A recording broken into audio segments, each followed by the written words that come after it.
Je m'appelle Mathilde Kellack, je suis docteure au Collegium Musicae, donc je viens de passer ma thèse en mars dernier et mes travaux ont été soutenus par le Collegium Musicae et également j'ai soutenu ma thèse avec l'aide de Philippe Lalitte et Emmanuel Bigan qui sont mes directeurs de recherche. Ce que le Collegium a particulièrement apporté tout au long de ma thèse, alors déjà c'est le financement, on ne va pas se le cacher, ça aide énormément, notamment lorsque j'ai postulé pour présenter mes travaux de recherche à l'international.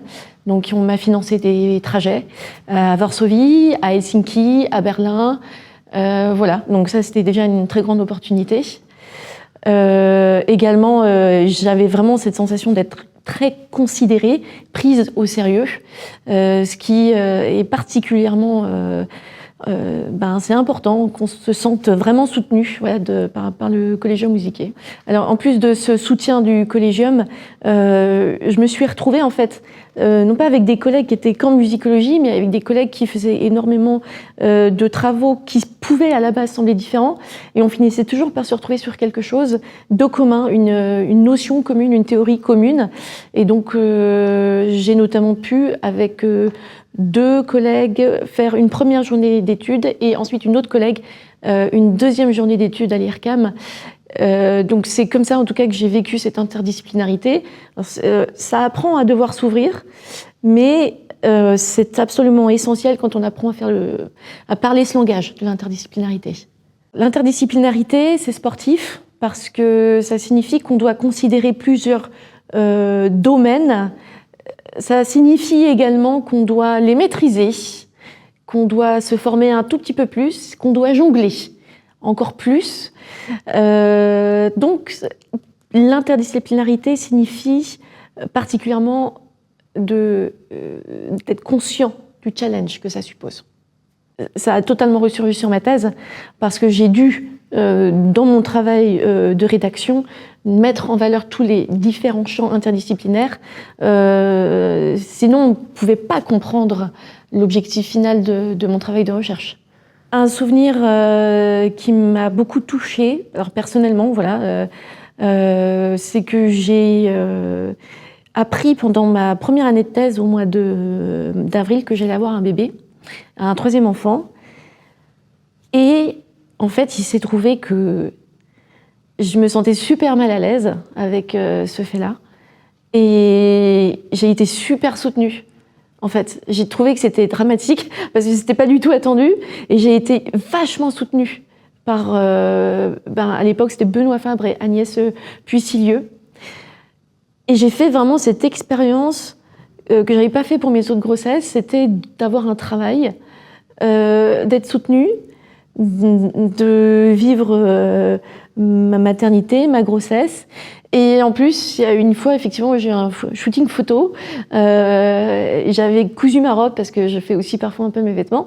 Et donc, du coup, je me souviens vraiment d'avoir été au centre de ce shooting photo, en tenant ma partition. Et donc, d'être considérée comme ça, j'ai trouvé ça immense. Surtout que dans ma famille, on ne pouvait pas trop choisir entre carrière et enfant, en fait. Voilà, donc ça a signifié énormément pour moi. Et cette photo-là, elle a été réutilisée par le Collegium ensuite. Et je trouvais ça beau de pouvoir montrer qu'on peut à la fois faire de la recherche et à la fois vivre sa maternité. Voilà. Et ça, c'est le truc peut-être qui m'a le plus marqué dans ma thèse.